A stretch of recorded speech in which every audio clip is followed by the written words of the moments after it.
happens when our history finally makes it on the page? There's something missing that our schools just don't say. So maybe it's time that we put our story right where it rightfully belongs. Let's learn some more about our friend Larry Itliong. Larry was an immigrant man. He left the Philippines for the American dream and came here to study law. At least that was his goal, but then reality hit, couldn't afford the toll. So he became a farm worker, working in Alaska, Washington, and in California. He lost 3 fingers from working so hard. He was called 7 Fingers from that point on. But before we get into what he did, you gotta learn what a strike and a union is. A union is an organized group of workers, and a strike is when those workers protest their employers. So Larry got the Filipinos in the unions to stand up for fair wages and good working conditions. He started a strike, and I'll tell you why it matters. So let's turn the page to the very first chapter. What happens when our history finally makes it on the page? There's something missing that the schools just don't say.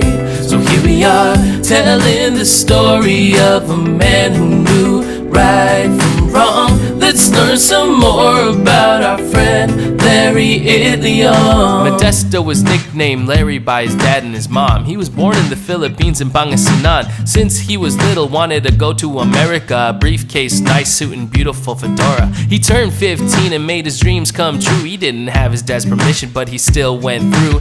Gambled all his savings for a ship that left Manila with only $50. He dreamt of becoming a lawyer. Arrived in Seattle, met the other Filipinos. They all gave up their dreams to survive, so now he knows realities are coming to the country of your dreams. It was definitely harder than it seemed. So he became a farm worker all over the states. He noticed that Filipinos were not getting fairly paid. He joined his fellow farm workers to fight for what was right. Let's fast forward to the Delano grape strike.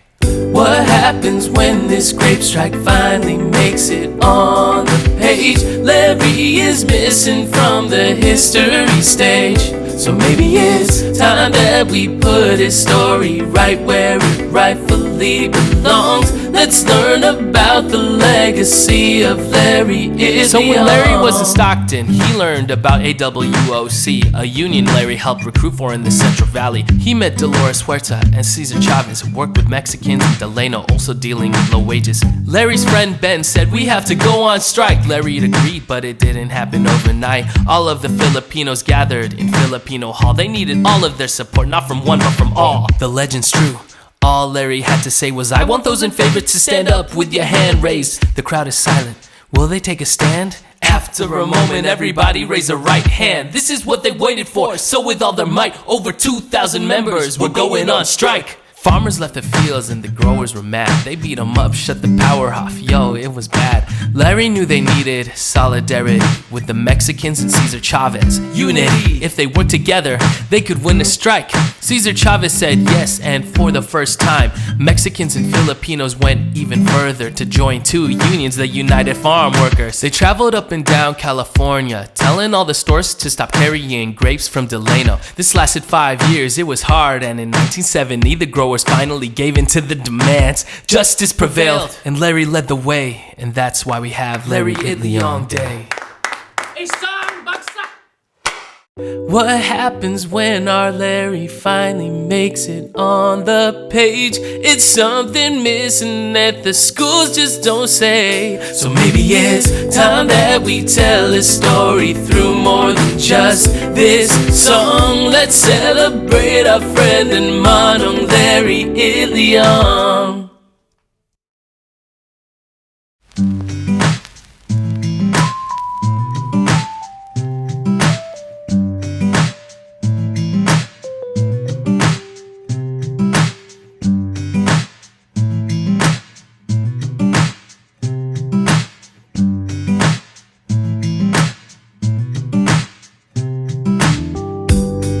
Hey everyone, thank you so much for watching my new music video, Our Friend, Larry Itliong. This project was commissioned by TheaterWorksUSA for their Who Tells Your Story series. You can check out the series below in the description. And also, you can check out a panel that I moderated with Gayle Romasanta, who was the co-author of the book Journey for Justice, The Life of Larry Itliong, Eileen Pagtakan, who is a teacher at the Itliong Veracruz Middle School, and Larry Itliong's daughter, Patty Cerda. Special thanks to the people of Delano, the cast and crew of this music video, and everybody fighting to tell the story of Larry Itliong. This couldn't have been possible without you.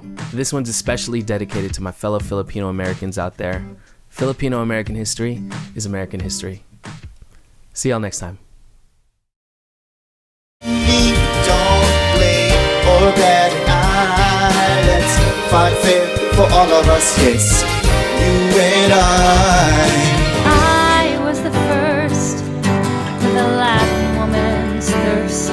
All I ever wanted was to get to work, to learn and to grow far beyond what we know.